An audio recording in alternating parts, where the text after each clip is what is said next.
selamat pagi. Pada kesempatan ini saya akan mewawancarai seorang ibu petani dari kelompok tani Flamboyan Kasen. Sebelumnya ibu perkenalkan nama dulu. Nama saya Ibu Dencian Aik Malik, umur 28 tahun. Sudah berapa lama pengalaman atau sebagai petani di kelompok ini? Yang sudah 1 tahun lebih. Komoditas apa atau jenis tanaman apa saja yang ibu tanam di sini? Kangkung, sawi, bayam, pari. Itu satu tiga. Dan bagaimana cara ibu atau ibu dengan teman-teman kelompok tani untuk mengelola lahan dari bawah? Pertama perlu bikin bedek habis, subur tanahnya habis, pasti ini harus sama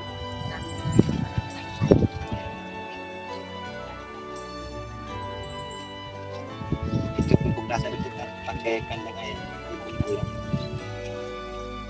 Itu saja untuk cara pengolahan dan pemupukan.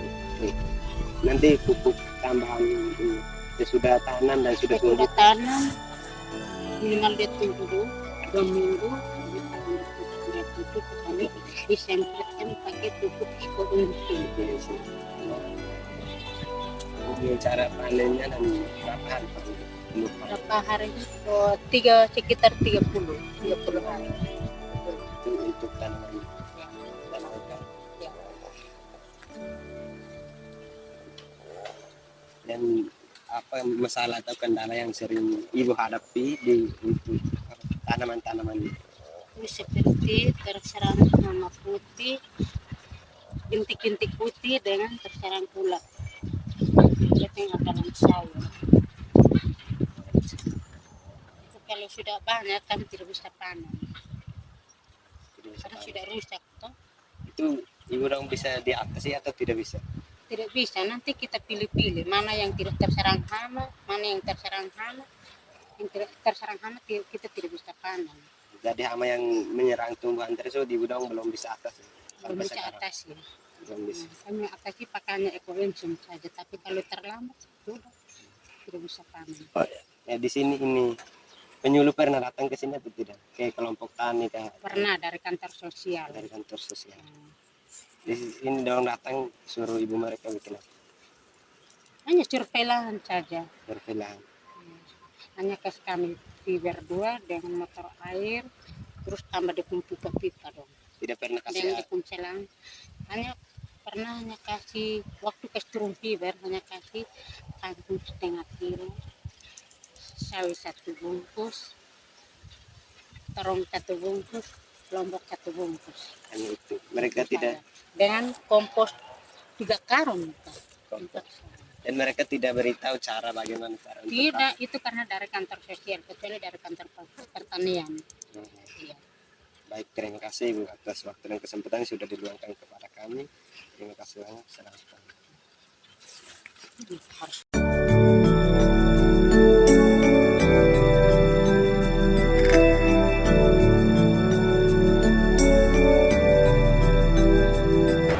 Cara membuatnya, kita siapkan air 1 liter ya sahabat ya. Nah, air 1 liter. Kemudian bahan utamanya itu adalah minyak daun mimba, atau kalau di online itu kita biasa membeli namanya neem oil. Mereknya bisa macam-macam. Nah, neem oil ini adalah minyak yang diekstrak dari daun mimba. Nah, sebenarnya kita bisa membuat sendiri. Ini daun mimba ya sahabat yang belum kenal dengan daun mimba.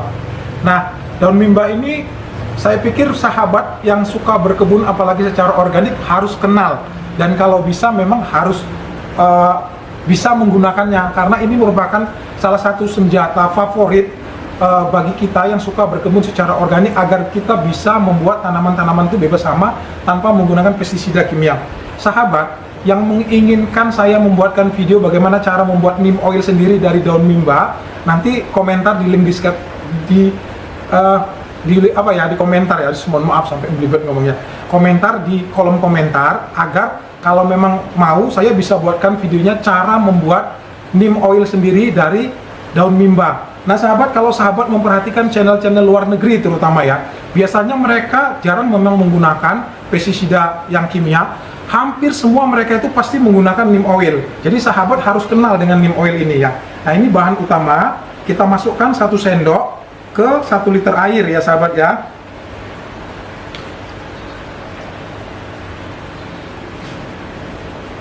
Satu sendok saja. Kalau nanti misalnya serangannya sangat parah bisa ditambah sebenarnya. Tapi biasanya 1 sendok ini sudah cukup. Kemudian bahan yang kedua adalah baking soda. Nah sahabat, ternyata baking soda ini yang ada di dapur-dapur ibu-ibu itu yang suka membuat kue, ini manfaatnya juga sangat luar biasa untuk tanaman. Ada sekitar 9 atau 10 fungsi baking soda, yang salah satunya adalah sebagai pestisida yang sangat kuat. Sahabat yang menginginkan saya membuatkan video fungsi baking soda untuk tanaman, saya bisa buatkan videonya nanti. Silahkan komentar di kolom komentar, agar kalau memang saya rasa banyak yang kepingin tahu fungsi baking soda dan cara menggunakan di tanaman, saya bisa buatkan.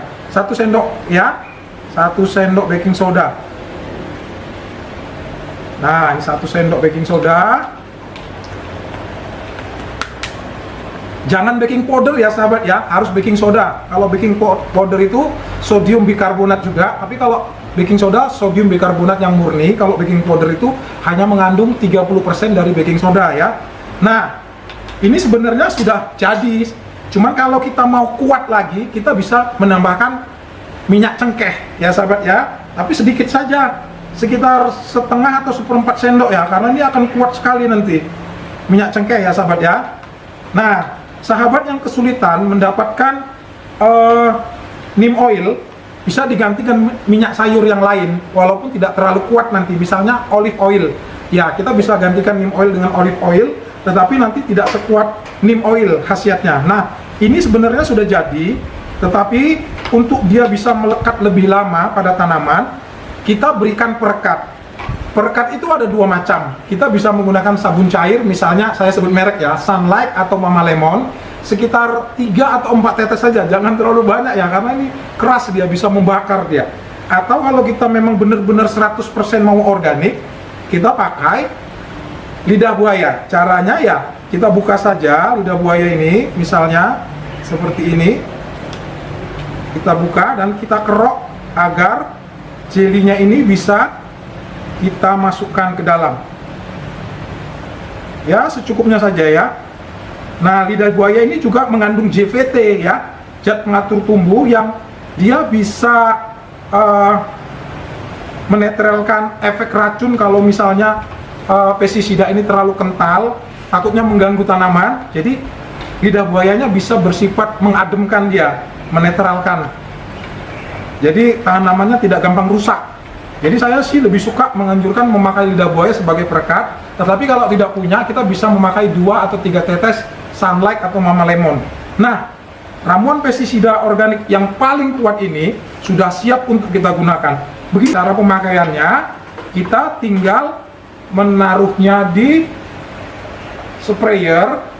Yang pertama, kita menyemprotnya pada pagi hari sekali, kalau bisa sebelum jam 7, ataupun sore setelah jam 5 sore. Jangan pada waktu matahari terbit, karena kalau kita menyemprotnya pada waktu siang hari, dia bisa terbakar pohon-pohonnya, daun-daunnya. Itu yang pertama. Kemudian yang kedua, usahakan kalau kita menyemprot itu, misalnya ya, kita semprot itu usahakan di 1 atau 2 daun dulu, jangan keseluruhan kita semprot.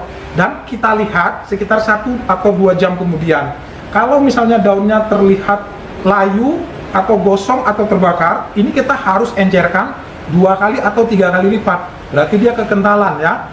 Tetapi kalau misalnya tidak ada masalah, kita bisa semprotkan ke yang lain. Semprot ini 1 minggu sekali, saya yakin akan terjadi perbaikan dan tanamannya menjadi sehat. Kalau misalnya serangannya parah, kita bisa menyemprotkan seminggu 2 kali. Tetapi kalau untuk maintenance, 10 hari sekali saja sebenarnya cukup, atau seminggu sekali. Nah, saya pikir itu saja mungkin yang dapat saya sampaikan tentang bagaimana cara membuat pestisida organik yang paling kuat, yang spektrumnya sangat luas, bisa kita gunakan pada hampir semua jenis serangan penyakit dan pada hampir semua jenis tanaman yang kita tanam. Semoga bermanfaat.